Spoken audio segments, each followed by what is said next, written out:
Hello, guys and gals, me Mudahar, and ladies and gentlemen, we all got the good ending. So, as you all probably have heard, Actman or Boy is finally remonetized on YouTube. Back into the old YouTube partner program. Heck yeah, ladies and gentlemen! Now, of course, for a month and a half, we've been witnessing what is known as the Quantum TV situation. Now, for those of you who don't know the situation, it's not, it's not something that should have been taken lightly. To be real with you, anytime concepts of false copyright striking happen on the platform, it threatens everybody. Okay, whether you're somebody that makes content like me, whether you're somebody like Townsend's that makes the best cooking content in the world, whether you're somebody like Babish, I watch a lot of cooking videos on YouTube, whether you're a podcaster, whether you're anybody, false copyright strikes affect everyone equally in a multitude of ways. If there exists entities on the platform that are filing DMCA claims that are not completely legitimate, it could harm the entire platform, not just YouTube, but all over the creator ecosystem. Whether you exist on Twitch, whether you exist on Odyssey, whether you exist on various other online platforms, most of these platforms rely on something known as safe harbor. Now, for a quick recap, Quantum TV is a YouTuber that frankly is in the TV calibration community. And if you thought, like wild stuff didn't happen in the TV community, you'd be surprised. Quantum TV is the guy that verifiably, from my analysis, from my research, is the one kind of character that will absolutely slander other review channels simply due to the fact that apparently they may promote the actual belief of Satanism. No, I'm not joking with you. No, it's not a fever dream. Pinch yourself, wake up. That's actually a reality.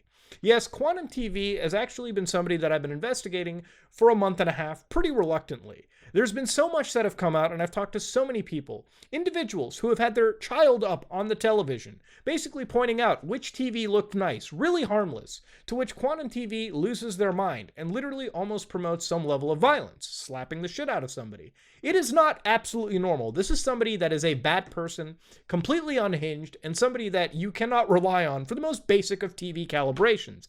If you watch a Quantum TV video to calibrate your fucking television, you might as well set the saturation ungodly high and throw the brightness up to kingdom fucking come, because that's the level of calibrations that you're getting.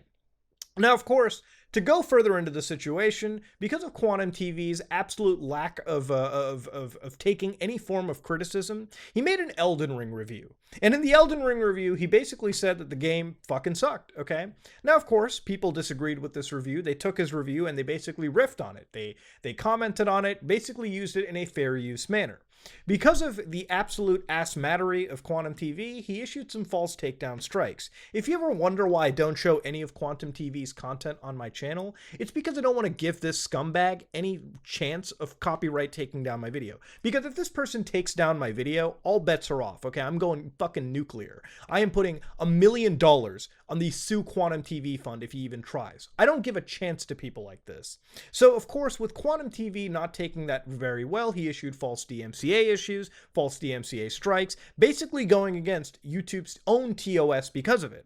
Now, of course, one of the channels affected was our friend Actman. And because Actman was affected, he went on to what is one of the most largest crusades against a creator that I've seen in quite a time. And in a way, rightfully so. Quantum TV threatened the man's livelihood and basically did for basically a month. Actman was demonetized. It was probably one of the biggest movements that you've probably heard of a month ago. And of course, because of Actman's sudden demonetization, people speculated why. Now, of course, Akman was demonetized because he made a tweet that frankly didn't jive well with YouTube's community guidelines, communities like YouTube's actual enforcement. That tweet was where he said, "I am excited to announce a new series of videos where I'll be making on YouTube called Doxing Adventures with Akman." He gets a nice big ol' smile over here, and of course, he mentions the doxing and harassment of individuals that work at YouTube. Now, of course, a lot of people, in fact, most people that I saw, anybody that had a pulse, knew that this was a satirical tweet. But not the YouTube's enforcement system. Because of a tweet like this, Kelly was basically removed from the partnership program. He was removed, his videos weren't monetized, and basically was effectively kicked out of the algorithms in that case. And of course, as you imagine, this is pretty bad for somebody whose, livelihood depends on YouTube. Somebody who produces content for a living. Now, I met Kelly in Anaheim in California, and we talked, we had a good time, and we basically, talked a lot. He's been on my podcast twice, for crying out loud, over this scenario. And genuinely, you feel for the guy. But of course, as I looked into the investigation that Actman had done against Quantum TV, the narrative really kind of did shift from copyright abuse to how bad of a person Quantum TV really was.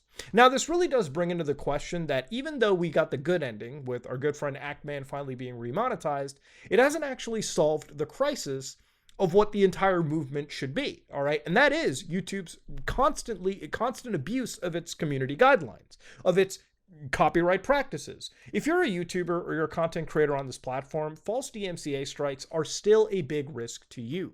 Anybody can go onto this platform, issue a false copyright strike, and it really doesn't seem like they get the slap on their wrist. Now, in Actman's case, YouTube did step in and YouTube did reinstate his video because they felt that it was fair use compliant. To understand, YouTube, like many websites, are running on safe harbor provisions. If anybody goes up and issues a DMCA content claim, YouTube has to respond to it, and YouTube will take down videos. Now, of course, you as a creator can counter those claims, but the moment you do, it becomes a legal dispute in the legal system, meaning that real money gets traded, real lawyers get hired, and real blood gets spilled, at least, figuratively in the court of law. Now, of course, when it comes to this scenario, because of, all this finally being the good ending, YouTube and most platforms haven't really addressed the DMCA issue. This can still happen to creators around the board. And I really do believe that when it comes to false copyright claims, false privacy claims, false claims in general on this platform, it should be met with a strike system. YouTube has a 3-strike system, technically a 4-strike system. You get 1 warning, but then the rest of your 3 strikes, that'll cause harm to your channel straight up.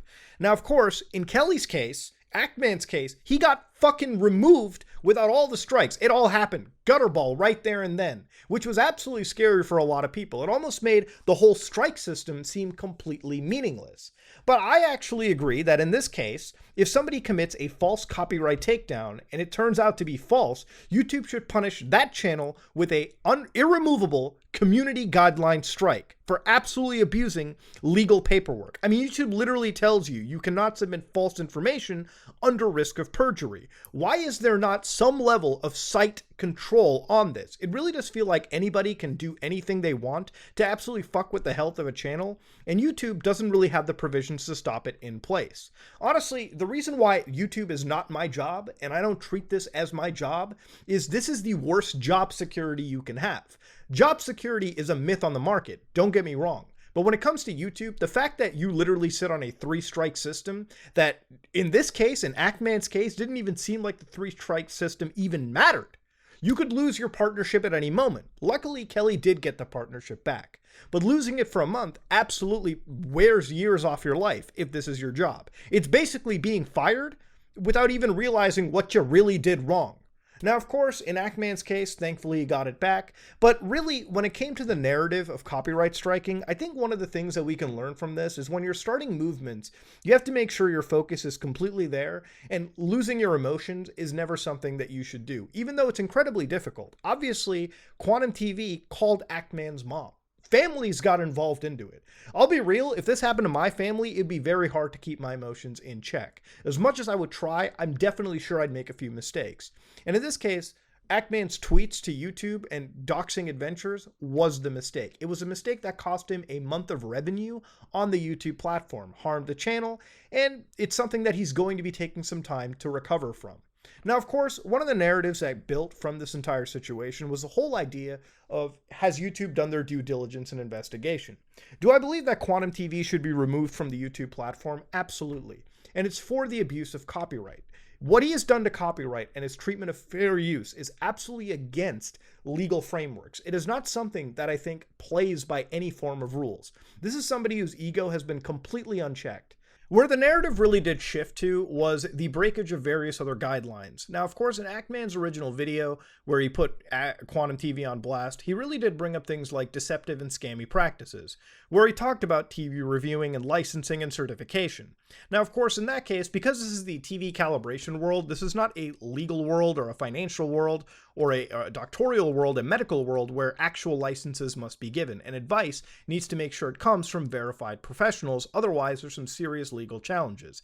TV calibration is an art, don't get me wrong, but it's not something you could be sent to jail for if you're not properly licensed.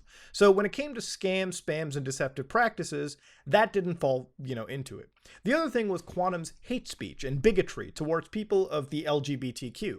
Now, of course, in this case, don't get me wrong, that's very much against YouTube's TOS. Obviously picking on protected classes, LGBTQ people, minorities, people of any inflection, right? You cannot pick on anybody based on race, sexuality, gender, and whatnot.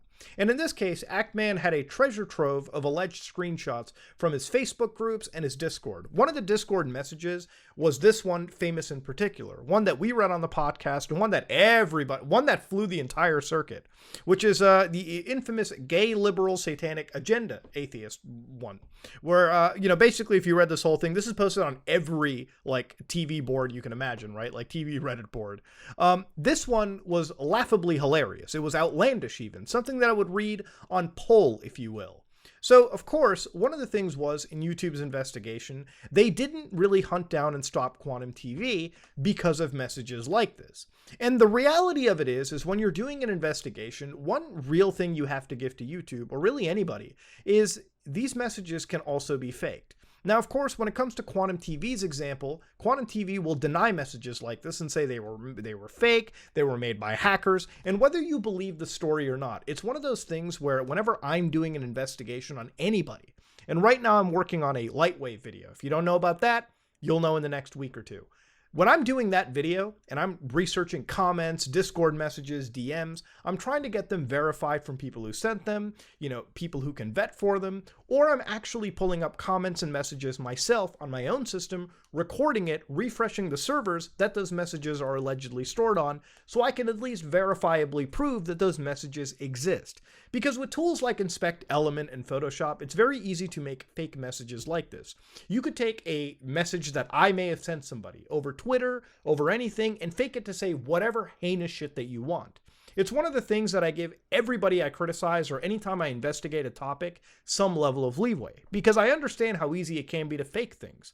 Obviously, this message and many others were used to basically paint Quantum TV as a bad person. Now, Quantum TV will deny these messages, and who knows whether this is legit or not, okay? At the end of the day, I've heard so many conflicting things. And when the investigation really shifted to a lot of this stuff, it becomes a game of hearsay.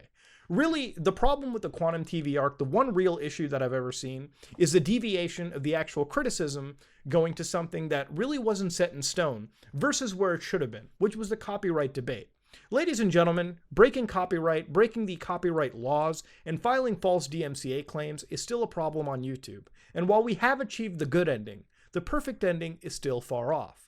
All the side quests still aren't complete. This is one thing we still have to constantly pressure YouTube for, and I hope at some point YouTube and many other platforms reinvent the way that they handle these copyright claims so that more punishment is given to people filing fake shit, false shit, that ultimately will harm them and ban them off the platform.